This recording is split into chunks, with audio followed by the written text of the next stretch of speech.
Gustav, kādas ir tavas attiecības ar džēzu? Nemāku. Daudz notis, lūk, ko varu pateikt par džēzu. Vai tur vispār ir notis? Liekas, tur vienkārši Es domāju, ka tīrākā improvizācija, ne? Nu jā, bet, lai iemācītos improvizēt, ir jāzina notis. Nē, džezot jau var arī ne tikai mūzikā, ne?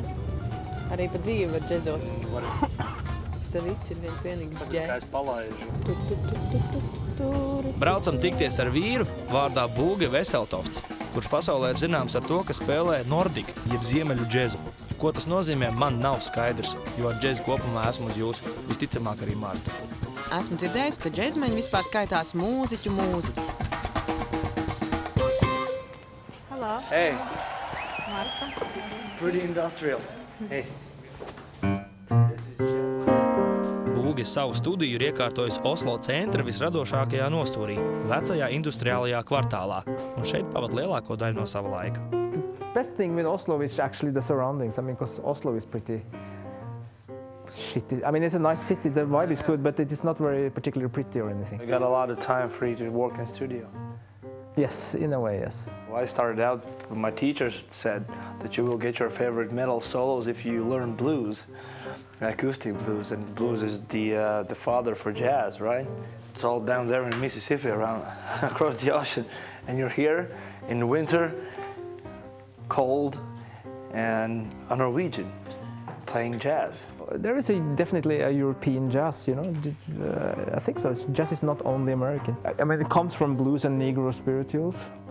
Particularly after the First World War, a lot of American black soldiers, they were in France and Europe for years. And I think they were, for instance, they were really inspired by the gypsy music, by Django Reinhardt and that kind of stuff. And you can hear that as the whole jazz tradition really shifted in the US in the 30s. It went from the Negro spirituals and the blues, which was really slow music, into really fast swing. And that was a lot because of the hearing European gypsy music, you know. So I think it's always been this kind of diversity. A piece of the Nordic jazz? This could be, I'm a Nordic jazz artist, yeah. But Nordic jazz, what's specific about Nordic jazz? I think the key of Nordic is that the Nordic is, we are a bit melancholic in a way. It's cold and dark and we are a bit like melancholic. But this is Nordic jazz.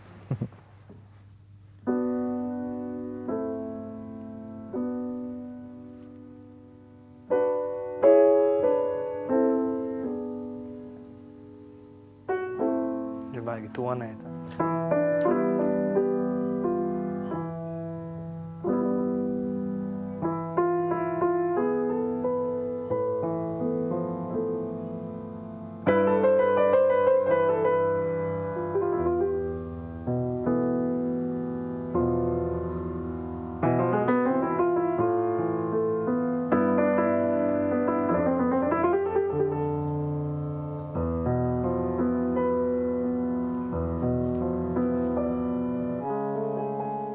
Bet te tās pusnotis, tās mazās disonācijas, tās ir džesīgās.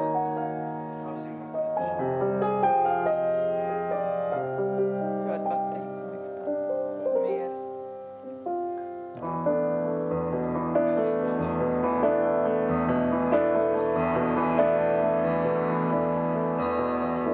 Liekas, varētu tās klavieres stāvēt kaut kur starp kalniem, kādā ielējā un tā kā piepildīt visu to ielēju. Nē, tā ir cilvēku mūzika. Man liekas, kā viņš raksturoja Oslo, ka jāpabrauc no Oslo ārā, ka te nekā īpaši tajā pilsētā nav. Man liekas, tā mūzika ved ārā no Oslo. Kad sajūta, ka viņš to dabūjis kaut kur citur, nevis šeit. Greek, pretty, you know, Greek. Pretty Greek, yeah, of course. It's pretty much like that. Greek is very Norwegian, you know. That says something about the Nordic touch. I think all the music that really gets somewhere is music that manages to have something of your own, where you come from, you know. If I tried to play blues or bebop jazz, it would be silly because I could never play it as good as a really Afro-American guy with the tradition, who was born in that tradition, you know. But I can use that inspiration because I love that music. I take that inspiration and try to bring into my sources and try to mix it, you know, in my own way.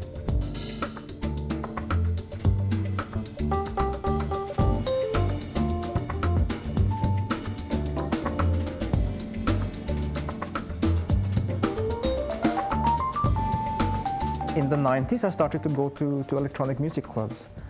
And I love these kind of things. It sounded to me very fresh. And the audience were very dedicated, they were dancing. It was very, very different from the jazz, where you play the concert and everyone was like sitting like this listening, you know. I was a bit bored with that whole energy. So I brought in a DJ and we started to play, just to jam, you know. We were just jamming always, we didn't have any compositions.